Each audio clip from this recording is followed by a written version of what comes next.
नमस्कार, सत श्री अकाल, सलाम। हमारे भारत के सभी छोट बड़ भैया बहनी बच्चा बुतरू दोस्त मुहिम सबका खूब खूब स्वागत, वंदन, अभिनंदन। जे जागरूक रहे के हो तो जुड़ल रहे। यो सत्तू चाची वेलकम्स यू टू चर्चा घिसी पिटी। तू ऐसा क्यों है, तू ऐसा क्यों है, तू ऐसा क्यों है, तू ऐसा क्यों है, तू ऐसा क्यों है, तू ऐसा क्यों है, तू जैसा है तू वैसा क्यों है, कहना है क्या तुझको ये तूने कब है जाना, लगता है गाएगा जिंदगी भर ये ही गाना, ये ईवीएम का जादू है मितवा, ना अब दिल पे काबू है मितवा। जी हाँ दोस्तों, लोकतंत्र का सबसे बड़ा त्योहार महापर्व यानी कि चुनाव की तारीख घोषित कर दी गई है और साथ ही साथ शुरू हो गई है भयंकर पीड़ादायी उदर ऐंठन। मतलब हार जाएंगे तो क्या बहाना बतियाएंगे, इसकी तैयारी शुरू हो गई है। तरह तरह के बयान अलग अलग दलों से आने शुरू हो गए हैं और ईवीएम पर जो ना यकीनी का दौर है वो भी शुरू हो गया है। असल में कोई मुद्दा तो है नहीं इनके पास, और चुनाव के थोड़े समय पहले अगर कुछ बोलेंगे नहीं, अगर कुछ कहेंगे नहीं, अगर कुछ करेंगे नहीं तो लोगों को क्या मुंह दिखाएंगे। तो कुछ पृष्ठभूमि बननी चाहिए ना। अब अपने राहुल लल्ला को ले लीजिए, वही जुग जुग जिए सुललनवा। जी हाँ, नजर न लगे इनको।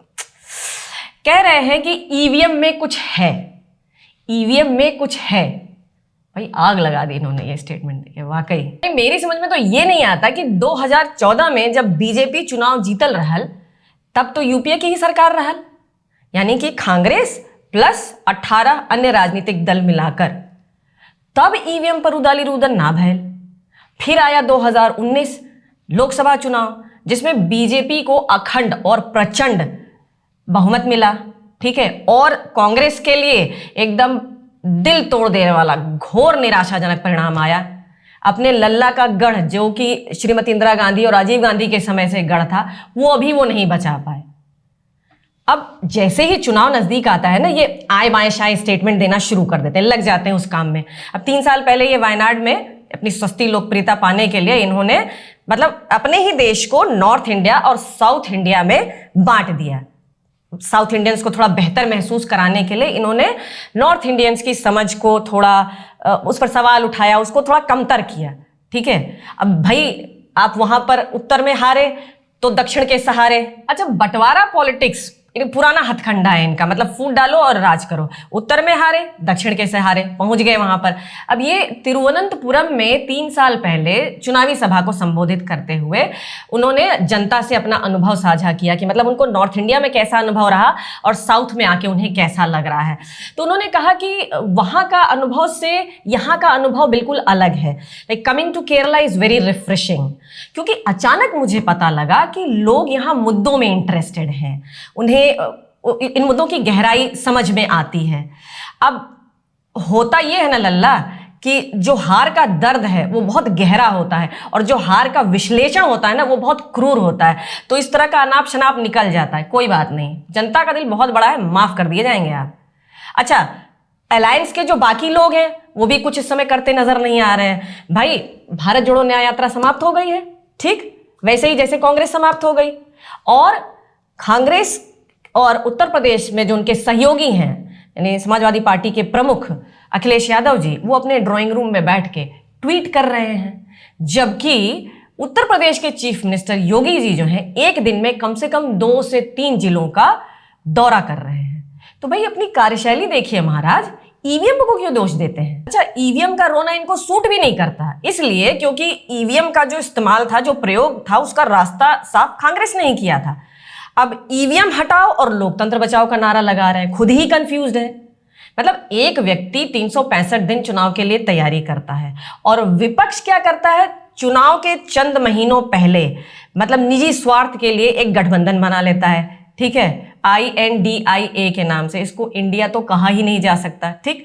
और वो चुनाव के पहले ही ताश के पत्तों की तरह भरभरा के गिर जाता है। सब ब्याह में आयल फूफा मौसा ऐसन मुंह फुलाई फुलाई अलग हो गए बा। लिटिस चच्चा एग्जिट हो गए, ठीक, एकदम गजबे टाइमिंग था उनका अलग होने का।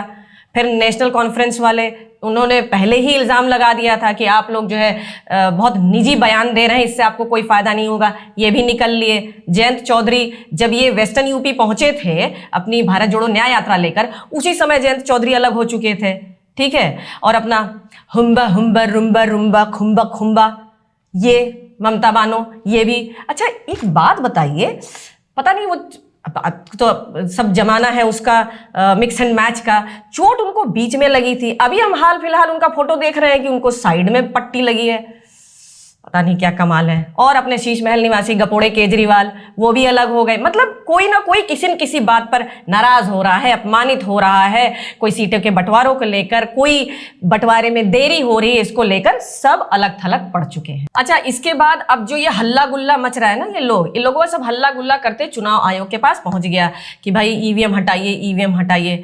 तब बहुत ही पोएटिक अंदाज में जो चीफ इलेक्शन कमिश्नर है उन्होंने जवाब दिया, सुनिएगा, बहुत ध्यान से सुनिएगा। अधूरी हसरतों का इल्जाम हर बार हम पर लगाना ठीक नहीं, अधूरी हसरतों का इल्जाम हर बार हम पर लगाना ठीक नहीं, वफा खुद से नहीं होती, खता ईवीएम की कहते हैं।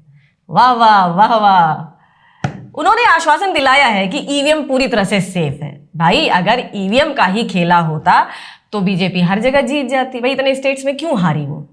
भाई कांग्रेस जीते तो लोकतंत्र की जीत है, और बीजेपी जीते तो ईवीएम हैक हो रखा है। वाह भाई वाह, तू करा तो चमत्कार और हम करी तो हाहाकार, ये बढ़िया बा, बहुत सही।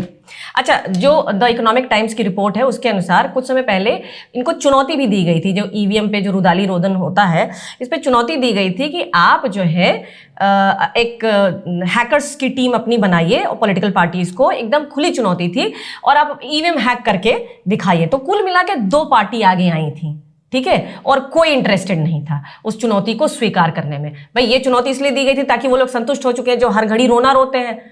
और मतलब कैसे हैक की जा सकती है कि उसमें इंटरनेट है कि अन्य कोई नेटवर्क है, हैक कैसे की जा सकती? भाई फाइटिंग स्पिरिट तुम में मौजूद नहीं है, ठीक है, कोई मुद्दा तुम्हारे पास है नहीं, कोई काम जनता के पास जाके बताने को तुम्हारे पास है नहीं, और हार का ठीकरा तुम्हें ईवीएम पे फोड़ना है।